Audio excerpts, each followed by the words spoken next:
Welcome everyone to Monday Magnum's Picks. I am actually here outside today. I'm not doing it from my home. I'm actually doing it from where I work. For the people that know, you know.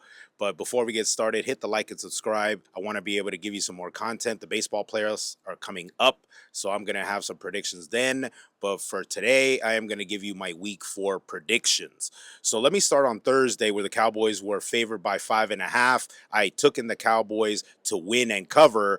They won, but unfortunately, they did not cover.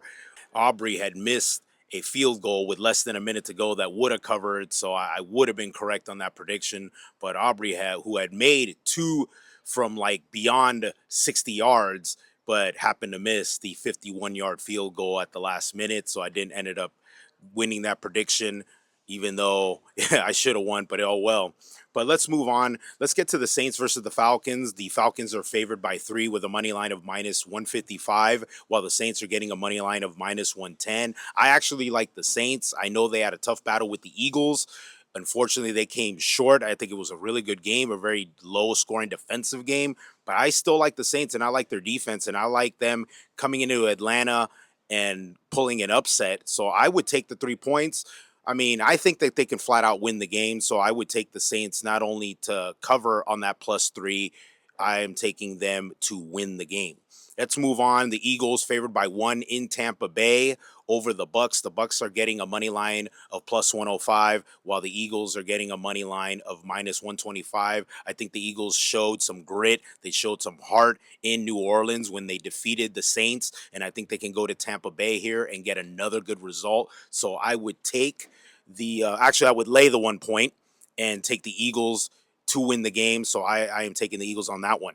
Moving on, the Vikings are getting 3 points in Green Bay. The Packers are favored by 3 with a money line of minus 155, while the Vikings are getting a money line of plus 130. I actually like the Packers simply because Jordan Love is going to come back and he is going to play. So I think that that's going to provide a boost. I like the Vikings and the way they have played these first 3 games, but I think that they're going to fall short in this game. So I am going to lay the points with the Packers and take those and have the Packers win. Moving on, the Broncos getting 8, the Jets favored by 8 in New York with a minus 420 money line, while the Broncos are getting a money line of plus 320. I like the Jets. I like what they did in their home debut. I like what Aaron Rodgers did on that Thursday night. I can see the Jets continuing to improve and continuing to get better. And I think Aaron Rodgers will be more confident in the offense. So I like the Jets definitely to cover with that 8-point margin. Following the Jags getting 6 points in Houston, the Texans are favored by 6 with a money line of minus 267, and the Jags getting a money line of plus 215. I actually like the Jags here. I like to take the points. I would take the 6 points. I think the number is pretty big. So I don't think Houston is going to be convincing in this game. I think the Jags are going to show some effort and actually going to play with the Texans. So I would take the 6 points there.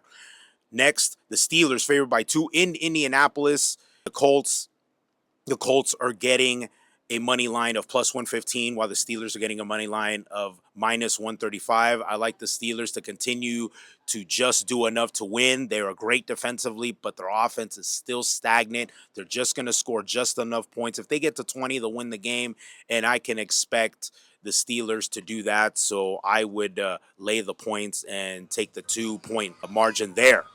Moving on, the Rams getting 3 points in Chicago. The Bears are favored by 3 with a money line of minus 165, while the Rams are getting a money line of plus 140. I don't know if the Rams will win the game, but I actually would take the points in the Rams. I trust the Rams more than I trust the Bears, although the Bears are coming home. Their defense is still good enough, but their offense is still stagnant.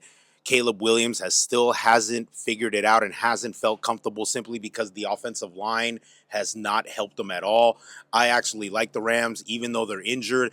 I like the Rams' effort in that last game. I still like the Rams' effort in this game, so I would take the 3 points there. Moving on, the Bengals favored by 4.5 in Carolina. Carolina is getting a money line of plus 180, while the Bengals are getting a money line of minus 220. I like the Bengals in this one. I know they lost and they failed, but they need to continue to still play well. I think Joe Burrow is going to play as good as he played in the last game against the Washington Commanders. So I like the Bengals in this one. So I would definitely take the Bengals to cover. Next, we got the Cardinals at home, favored by 3.5, with a money line of minus 178 versus the Commanders. That's got a money line of plus 150. I like the Cardinals in this one. They actually play really well at home. I know they suffered a loss last week against the Lions at home, but I think they're going to pick it back up. And I like the Cardinals to cover the 3.5, and I'm taking the Cardinals in that one.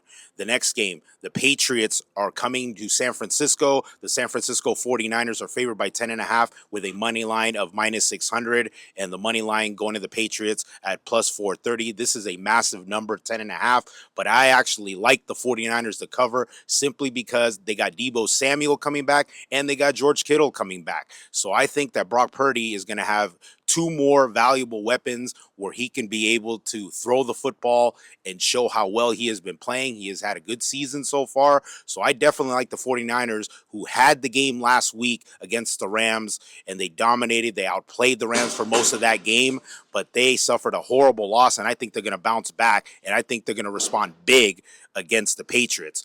Moving on, the Chiefs are coming to Los Angeles against the Chargers. The Chiefs are favored by 6.5 with a money line of minus 320. The Chargers are getting a money line of plus 250. I like the Chiefs in this one. I think they're going to roll. I think their offense is getting slightly better every single game. While Justin Herbert is still going to play, he is on an injured ankle, but I like the Chiefs in this one, so I would take the Chiefs to cover at 6.5. Moving on, the Raiders at home getting 2 points. The Browns are favored by 2 on the road, getting a money line of minus 135, while the Raiders are getting a money line of plus 115. It sucks that the Raiders have suffered some serious injuries. Max Crosby is doubtful. He may not play, and Devontae Adams is ruled out in this game, and that's the reason why they are not favored at all. I'm still going to take the Raiders because I don't trust the Browns. The Browns win games that they're not supposed to, but then lose games that they're supposed to win. So I'm going to trust my Raiders in this one. They need to figure it out, and hopefully they make the right business decisions, and I am going to take the Raiders to win that and take the 2 points. And in the Sunday night game, the Bills are getting 2.5 at the Ravens, who are favored by 2.5 with a money line of minus 140. The Bills are getting a money line of plus 118. This is going to be a really close game, but I trust the Ravens a little more since they're at home. They have more of their weapons, and they're going to need this game more. So I am going to trust Lamar Jackson to outplay Josh Allen, and I am going to take the Ravens to cover at 2.5. Once again, please like and subscribe. I want everybody to support the channel so I'm able to give the best content possible and to be as consistent. And we'll see you next week. Peace.